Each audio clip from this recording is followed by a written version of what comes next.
Good morning, everyone. It's Karen from Quantum Heart Awakening.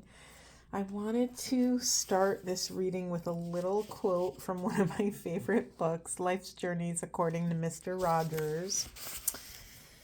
It says, I don't think anyone can grow unless he's loved exactly as he is now, appreciated for what he is rather than what he will be. I've just been obsessed with this sweet little book I got on a trip when I was in Florida. All right, it's been a while. I don't have a reason for it. I've been doing a lot of spiritual work, and I've sort of been slowing down on the readings. And there's been a massive upheaval in our world, politically, astrologically, energetically. So I think we're going to get back into masculine and feminine readings. It's been a while. I guess today will be a twin flame reading, which is where we look at both the masculine, feminine, and union energies. Okay, let's get into it. All right, let's take a moment to ground. Everybody inhale through the nose and out the mouth. All right, Spirit, thank you for being with us. What do we need to know about the masculine collective for the highest and best good of self and the planet? Thank you. What anything else? Anything else? We have manifestation. We have a lot of cards. Okay. Let's see. Oh, forgiveness and leadership. Masculines, some of you are in this place of accountability. If you were in a leadership role and you took advantage of that power, or rather maybe avoided following your heart, following your gut with a certain circumstance, and you feel bad about that circumstance, if you've been in this chapter of accountability, wherever you feel the most uncomfortable is where you need to make amends. Now, this could look like actually asking the person, place, or thing for forgiveness, but it also could just be energetically, right? You could write a letter and burn it. You can, speak out loud to do like a role playing where you set up two cushions, you sit on one and put whoever the other, the party on the other cushion. There's something here about asking for forgiveness. This could also be forgiving yourself for not stepping into leadership. You are, this next journey, this next chapter, you are learning how to manifest the exalted masculine path. What is pristine, divine leadership? What does it mean to lead with the feminine instead of leading over the feminine? This is a moment for you to look inward, masculines, and see where you've abandoned, rejected, or betrayed your own inner guidance. Okay, beautiful. And for the feminines, what do we need to know about feminine collective for the highest and best good of self and the planet? Thank you. Spiritual career. That's not very surprising to me. Anything else? Thank you. Financial discipline. Not surprising. Anything else?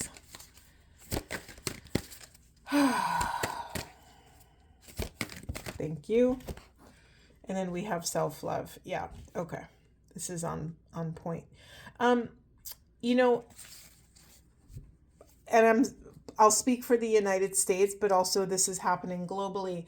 As these systems of power, these old infrastructures show that they can no longer support where we're meant to go in the future, they are crumbling, right? There's a lot of political stuff going on, and I'm downplaying it, but it's horrifying, right? There's a lot of horrific information coming to the surface. And so as these systems crumble, what starts to happen is this natural balancing. There's something, right? Like in order to build a better foundation, you have to have the tower moment. The whole building has to come down before you can really repair or build a new foundation. And so it's not a surprise to me that as the masculines are reevaluating their relationship to leadership, that there's more space for feminine energy to step into leadership. So this might look like stepping into any career that is in alignment with the gifts that you've kept hidden, feminines. So if you've had, it says specifically like a spiritual career. So what does that look for you? No one can tell you what that is except for you. Have you been a intuitive person your whole life? Have you had clairvoyant gifts or clairsentient, clairaudient? Do you have healing abilities? Are you an incredible Reiki master? Are you an incredible listener? Are you an incredible coach? Are you the group in your friend group that everyone always turns to? These are not small things, right? The society and the world has told us that time and time again that the feminine is not valuable or valid or able to stand on her own. And we have been turning that on its head ever since, right? We've been fighting it, rebelling it. And we're at a place in the timeline where it's mostly safe to do so, right? The days of burning witches on the stakes in the town square are over. However, it's not fully gone, right? There's definitely places in the world where it is not safe to speak your truth. So if you are able to speak your truth, feminines, know that a rising tide lifts all ships. Sorry, I'm getting emotional because it's been a long road for everyone. That the work you do for yourself is the work you do for the collective. Like everyone reaps the benefits of you stepping into your power, into your truth, into your deepest gift. Masculines, this goes for you as well. We have to understand that this isn't a comparison game. We all have our unique gifts that we're meant to fulfill. We all are meant to illuminate this specific thing that just we have. And so feminines, in order to get there, we have to have radical self-love. There's another Mr. Rogers quote in this book. I'll probably never find it again. But it's like, to do anything, we have to love ourselves, right? Like you can't do anything without loving who you are in this moment.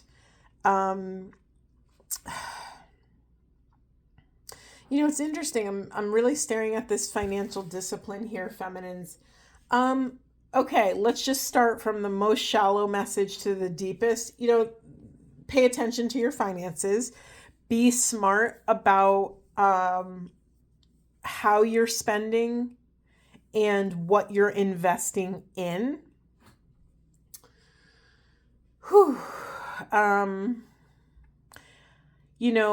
I think a big thing in the feminine collective has been fear about finances, and the greatest antidote to fear is information. I joined a program to learn about the stock market this year. It was always something that felt like too overwhelming and too crazy and confusing, and I'll never understand it. And I literally understood it in the first hour of this class. And I'm like, wow, I wasted so many years of my life having sort of an aversion or a fear about, this part of my finances. I sort of let a financial advisor handle it, or my work, or I didn't know very much about it. And so part of what helped me overcome that fear is to gain more information about it, and specifically to get that information from a source that felt safe, right? I've read so many things, and I've taken a lot of different workshops and webinars or whatever from people that were like in the industry, and so they didn't know how to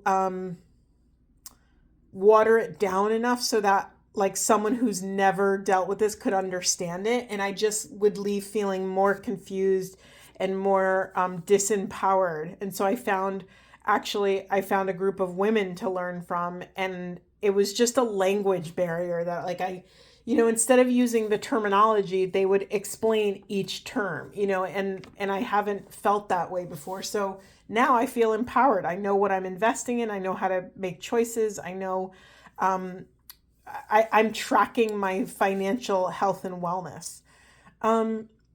Feminines, there's another piece here, and sorry, masculines, I will go back to you, but there's so much for the feminine collective here.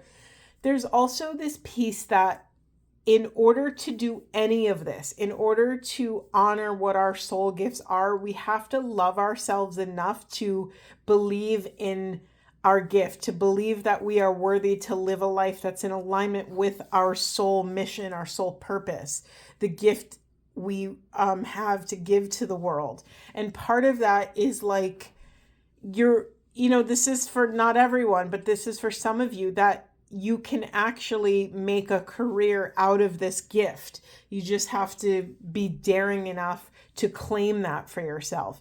And I'm putting a massive disclaimer on this. I'm not telling everyone to go quit their jobs and go read oracle cards or something. But I am inviting you to dip your toe in the possibility, okay? All right, let's see. And for union energies, what's going on with the collective and the union energies?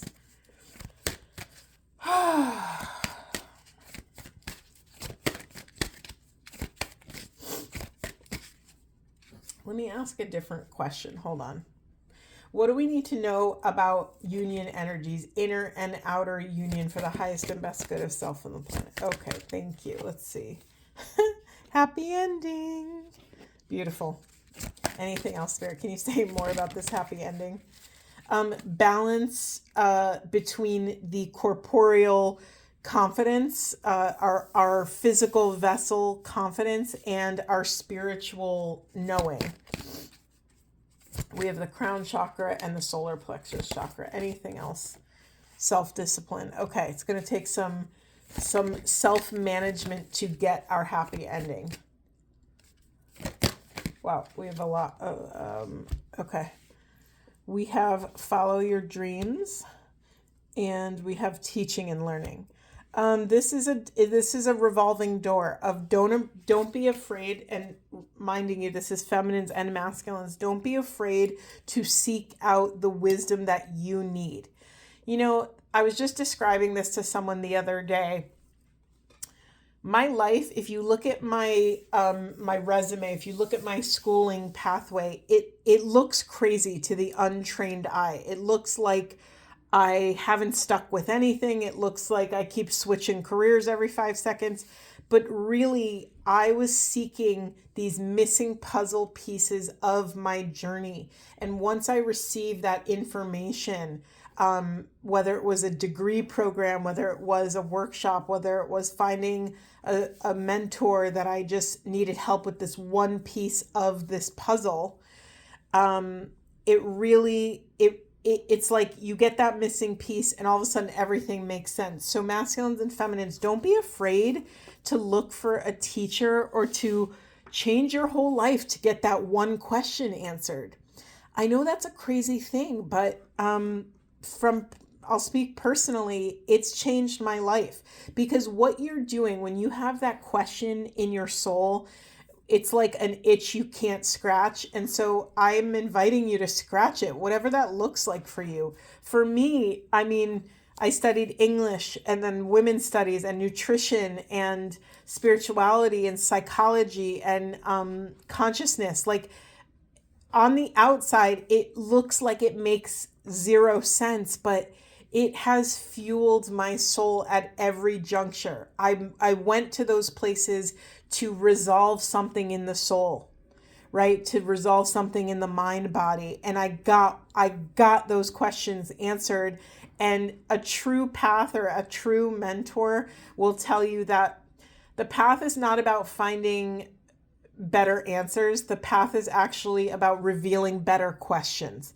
So if you have an experience and it just results in you having more questions, that is a positive experience, because on this journey, we want that impetus for growth. We want that movement. We want to be fueled by something greater than self, right? In very short, in a very like abbreviated whatever, the big questions I ask in my life, I think I only have 2 or 3. The big one is, why are we here? Also, what is blocking love? And do I have any others? Why are we here? What is blocking love? And how can I manage my power better? Period. Like, if you boil down human existence, that's sort of what we're here to learn, right? If we are pure loving awareness, if that's true, then we should be all balls of ecstasy floating through the planet, but we're not. So what is blocking love? And how can I manage my own love, my own power, my own energy in a way that is in alignment with my soul's deepest truth, right? This journey is about truth and love. Most seekers, most people on the path will tell you they're seeking truth, they're seeking answers, right? There's always something here. So feminines and masculines, don't be afraid to let yourself ask a question. Don't be afraid to seek out a teacher or a mentor or a spiritual director. And also, don't be afraid to teach yourself. I think what's so important is like so much of I have many titles in this life. I have many different things that I can do. But the 2 titles that I feel the most comfortable with and aligned with are teacher and artist. Because I don't know, I just think that we're all meant to be teachers. We have a life experience, we overcome that life experience, and then we I'm getting emotional because it's a beautiful, beautiful process. You overcome something, you climb the mountain, and then you reach your hand out to someone else to teach them how to do it, to help them how to do it.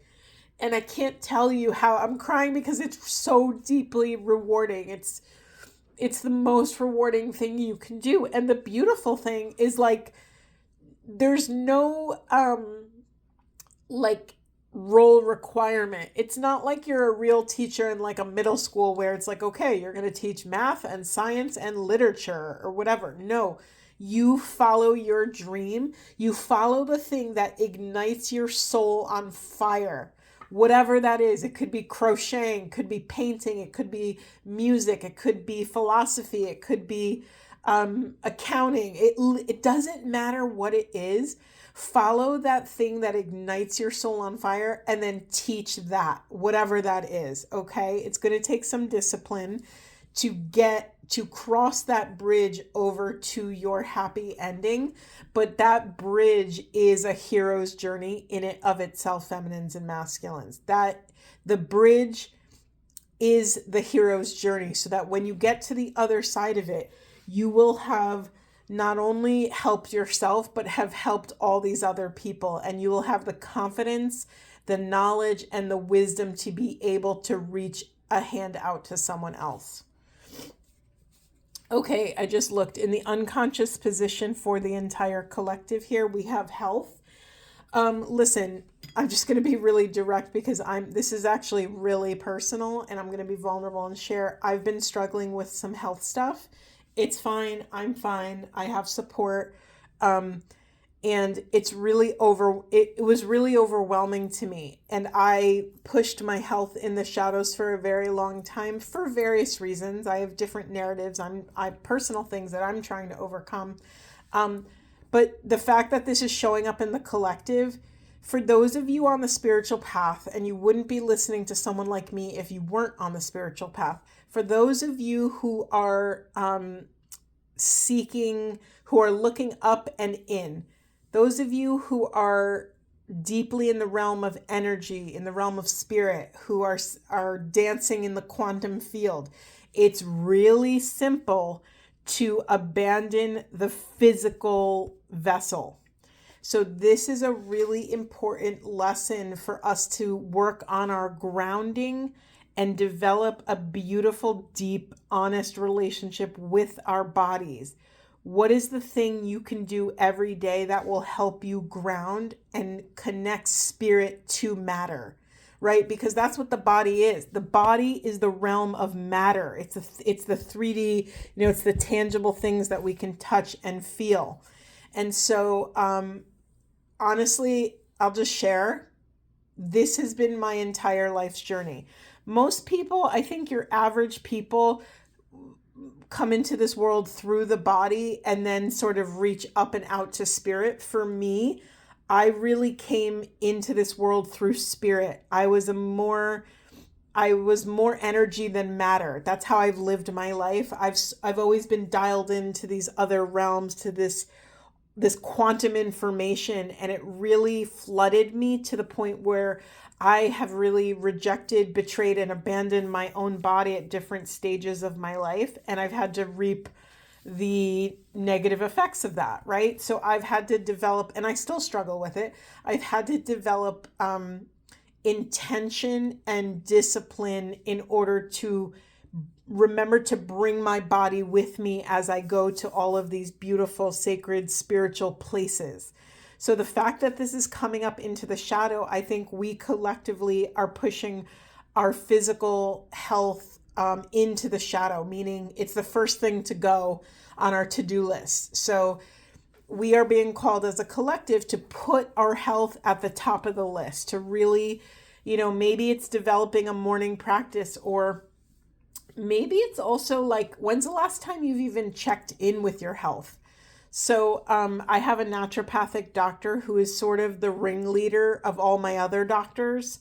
And I, as you might assume, I tend toward the naturopathic side of medicine because it's the original medicine. And I was one of those patients where conventional medicine stopped working for me. I was one of those patients where antibiotics stopped working to me. They were overly prescribed to me, and then when I needed them the most, they did not work. And that was a very scary time in my life. I was in college, and I had issues with my tonsils. I was getting infections and respiratory infections, and it was like happening often. So something was wrong. And so I worked with a naturopathic doctor. I mean, God, it's now been like 20 years, but back then it took about 7 years for me to rebuild my immune system with really disgusting herbs and tinctures and all these things. But honestly, it saved me. So I was willing to like gargle and swallow like really gross things in order to heal. So, and I'm not saying everyone has to go to a naturopathic doctor, like you have to do what's right for you, but it is, I think, really important to get blood work once in a while just to see what's going on, and to listen to the body as to build a relationship with the body where you can know that something might be off long before it becomes a really big issue, right? We could, something that's really important to think about with the body is honoring that when we have pain or something feels wrong in our body, to instead of freaking out and getting very alarmed, to really pause and understand that pain is actually a messenger. It's a messenger that is trying to communicate a desire or a need that the body has. So, slowly after time developing a relationship, you'll be able to answer these questions yourself without always needing someone external to you to be like, oh, okay, I'm feeling run down. What does that mean? Do I need more sleep? Do I need more nourishment? Do I need to move my body? Am I dehydrated? You'll start to be able to decode your own body. But I think specifically in the United States, we've really given up a lot of our own health sovereignty to external parties. Like, we want a doctor to tell us what's wrong with us instead of like learning how to develop the language of our own body, to really hear and listen to what our body is trying to communicate to us. Okay, that's my rant. I know that was a very long thing. The last thing I'll say is, as you take another step forward on this spiritual path, include some somatic exercises or rituals into this journey. I told you for years, I like really did not include my body in, not forever. I did have moments where the body was with me, but I developed a lot of physical pain and shame and like all these different things in my body that I started like really pushing my body awareness into the shadow, and I suffered because of it. So don't do that. I highly recommend you incorporate some somatic exercises into your journey. Okay, Spirit, is there anything else, anywhere we want to go? I'm feeling like pulling a mandala card. I don't use these cards very much. It's a new deck. Anything else? Anything else to wrap up? Thank you so much. We have Indian Sunrise. I'm actually going to read from the book for this one. Let's see. Indian Sunrise. Some days life makes you want to run away, perhaps to the other side of the world where no one can judge or hurt you. To find this place of peace, face and accept your success as well as your mistakes as part of the magnificent oneness. These delicate times are precious gateways to this unique place, your inner faith. Only from there can you fully recognize and honor the colors rising in front of you. This mandala is an encouragement to reach for the panoramic view. Focus on the good things that bring joy. Each day is a new chance to do what is right and manifest the best version of you. A story of graceful endings and magical beginnings. That is really beautiful. I think that idea of the great oneness, what's so important about that is, to allow yourself to detach from labeling everything in your life, to honor that every experience, whether it's good or bad, whether it's a success or a failure, whether it's a triumph or a loss, to honor that these are all parts of the grand tapestry, that something is weaving, that there's a force that is pushing you, pulling you, calling you. And so none of these things inherently are bad, right? They're all getting you to a certain, they're positioning you so that you can take the path that is most in alignment with your spirit. Okay, I'm just going to get one Into the Woods card. Okay, we got two. We have hope. An idea like a single acorn can start a wondrous forest. And we have kindness. I love that we started with Mr. Rogers and we're ending with kindness, which always makes... Let me just share this. Mr. Rogers has a really warm place in my heart because he was the first person on the planet... Oh, I'm going to cry.